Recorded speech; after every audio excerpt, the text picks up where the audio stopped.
নমস্কার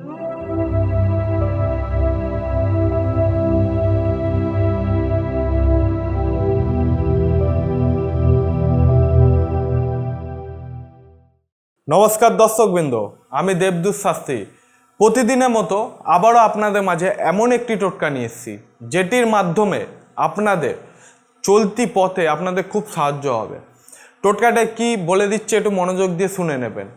আপনাদের কোনো রকম অর্থের সমস্যা হয়ে দাঁড়াচ্ছে, আপনারা যে কোনো জায়গায় অর্থ উপার্জন করতে যাচ্ছেন কিন্তু অর্থ সেভাবে আপনাদের উপার্জন হচ্ছে না, উপার্জনের থেকে বেশি আপনাদের অর্থ সেটি ব্যয় হয়ে যাচ্ছে, তাহলে দর্শকবৃন্দ আমি এই জিনিসটা বলে দিচ্ছি, ভালো করে একটু মনোযোগ দিয়ে শুনে নেন, ঠিক আছে?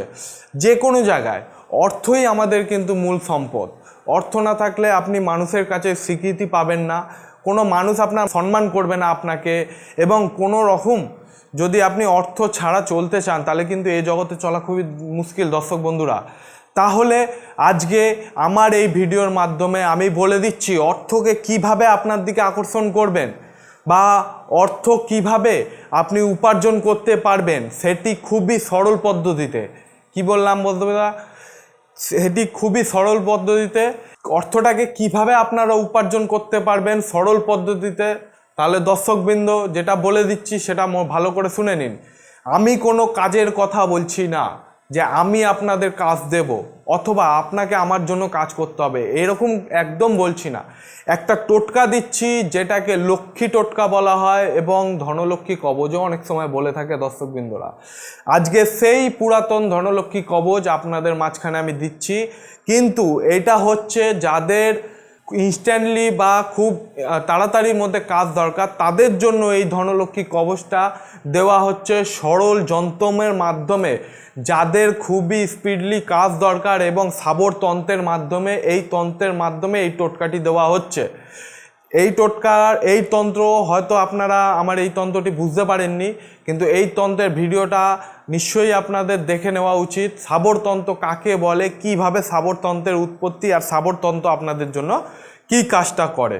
সাবরতন্ত্র যদি ভিডিওটি না দেখে থাকেন অবশ্যই দর্শকবৃন্দরা গিয়ে একটু ভিডিওটি দেখে নেবেন, তাহলে আপনাদের মাথায় বা আপনাদের মনের মধ্যে সেই সাবরতন্ত্রের প্রতি একটা বিশ্বাস জাগবে যে সাবরতন্ত্র কী এবং কিভাবে কাজ করে বা কেন এর সৃষ্টি করা হয়েছে, কেন মুনি ঋষিরা এই সাবরতন্ত্রটিকে সৃষ্টি করেছে।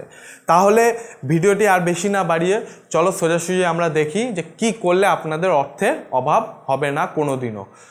সের জন্য আপনাকে দশকর্মার দোকান দিয়ে একটি ভোজপত্র নিয়ে আসতে হবে, আর অষ্টগন্ধার কালি নিয়ে আসতে হবে। সেটিকে গোলাপ জল দিয়ে কালিটিকে একটু গাঢ় করবেন, করবার পর একটা ডালিম গাছের ডাল কেটে এনে সেটিকে পেনভাবে ইউজ করবেন।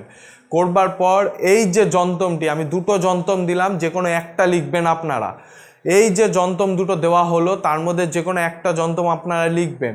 যন্ত্রটি কিভাবে লিখবেন আমি বলে দিচ্ছি। যে কোনো সোমবার দিন এই যন্ত্রটিকে আপনারা অঙ্কন করবেন যে কোনো ভোজপত্রের উপর। অঙ্কন করার পর সেটিকে একটি রূপোর মাদুলিতে, কি বললাম দর্শক বন্ধুরা, রূপোর মাদুলিতে সেটি ভরবেন, ভরে মোম দিয়ে সেটিকে বন্ধ করে দেবেন। আর একটি মন্ত্র জাপ করবেন, মন্ত্রটি আমি ভালো করে বলে দিচ্ছি, মনোযোগ দিয়ে শুনে নেবেন। ওম ধনায় নম, এই মন্ত্রটিকে 108 বার জাপ করবেন। কবচটিকে সামনে রেখে ধূপধুনো দিয়ে 108 বার জাপ করবেন। করবার পর এটি ডান হাতে নয়তো গলায় নয়তো কোমরে, 3 জায়গার মধ্যে এক জায়গায় ধারণ করবেন। কোমরেরটা অতিরিক্ত না নেওয়াটাই ভালো, গলা নয়তো ডান হাতে নেবেন, কেন এটা ধনলক্ষ্মী কবচ। আর যে কবচটি আপনি বানিয়েছেন সেটি যে মালিক বা মালকিন আছে তার নাম বলে দিচ্ছি, মাতেশ্বরী লক্ষ্মী দেবী। তার নাম উচ্চারণ করতে করতে আপনি এই ধনলক্ষ্মী কবচটা আপনার হাতে অথবা গলায় 2 জায়গার মধ্যে এক জায়গায় ধারণ করবেন। করবার পর দেখবেন অর্থ আপনার কোথা দিয়ে আসছে আপনি নিজেও হিসাব রাখতে পারবেন না। অর্থ আপনার কাছে এলে পরে সেই অর্থ আপনার থেকে দূরে ছুটে পালাবে না। কি বললাম? অনেক কেউ আছে উপার্জন করেন অথবা অথচ আপনার অর্থটি চলে যায়, ব্যয় হয়। অর্থ উপার্জন করছেন আরেক দিক দিয়ে ব্যয় হয়ে যাচ্ছে, যার জন্য আপনাদের এই সমস্যাটা হয়ে দাঁড়ায়। অর্থকে আপনারা গুছিয়ে রাখতে পারছেন না। সেই জন্য এই টোটকাটি আপনাদের মাঝে দিয়ে দিলাম। টোটকাটি কেমন লাগলো আপনারা কিন্তু দর্শকবৃন্দরা কমেন্টের মাধ্যমে জানাবেন টোটকাটি কেমন লাগলো। টোটকাটি অবশ্যই করে দেখুন, একদম সরল টোটকা, একদম মানে বলতে গেলে একদমই নিম্নলিখিত সরল টোটকা এইটাকে যদি আপনারা করতে পারেন, ঠিক আছে, তাহলে কিন্তু অর্থ আপনাদের কাছে একদমই 100% আসবে। ঠিক আছে, ধারণ করার 24 ঘন্টা পর থেকে দেখবেন কোথা দিয়ে অর্থ আসছে আপনি কিন্তু গুছিয়ে পারবেন না। কি বললাম দর্শকবৃন্দরা, এর গ্যারান্টি আমি 100% দেবো, কারণ হচ্ছে এটা আমিও অনেক ইউজ করেছি, আপনারাও করতে পারেন। ঠিক আছে, কমেন্টের মাধ্যমে জানাবেন ভিডিওটি আপনাদের কিরম লাগলো। ঠিক আছে, যদি এর থেকে উপকৃত হন আপনারা দর্শকবৃন্দ, ফ্যামিলি অথবা বন্ধুদের মাঝখানে আপনারা ছড়িয়ে দেবেন ভিডিওটি, তাদের বলবেন যে একটা সাবস্ক্রাইব করে নিতে, কারণ একটা সাবস্ক্রাইব আপনাদের আমার জন্য অনেকটা ইন্সপায়ার হয়ে দাঁড়ায়। বেল আইকনটিকে প্রেস করে দেবেন যাতে আমার কোনো ভিডিও যদি আপলোড করা হয় তাহলে তৎক্ষণাৎ আপনাদের মাঝখানে পৌঁছে যাবে, এবং সাবস্ক্রাইব করে বেল আইকনটি প্রেস করে আমার সাথে হয়ে দাঁড়াবেন। এরকমই কন্টেন্ট পেতে গেলে অবশ্যই আপনারা কিন্তু চ্যানেলটিকে অবশ্যই সাবস্ক্রাইব করে নেবেন, এবং কোনো রকম অসুবিধা হলে স্কুলে আমার ফোন নাম্বার দেওয়া আছে, ফোনের মাধ্যমে আপনারা কিন্তু যোগাযোগ করতে পারেন আমার সঙ্গে সরাসরি, অথবা আপনাদের যদি কোনো রকম সমস্যা হয় তাহলে কিন্তু আমার চেম্বারের নিচের চেম্বারে ভিজিট দেওয়া আছে, আপনারা সরাসরি চেম্বারের মাধ্যমে আমার সঙ্গে ভিজিট করতে পারেন। আপনারা অবশ্যই কিন্তু আমাকে জানাতে পারেন। ঠিক আছে, তাহলে দর্শকবৃন্দ আজকের ভিডিও এই পর্যন্তই, পরবর্তী ভিডিওতে আবার আপনাদের সঙ্গে দেখা হবে। জয় শ্রী মহাকাল।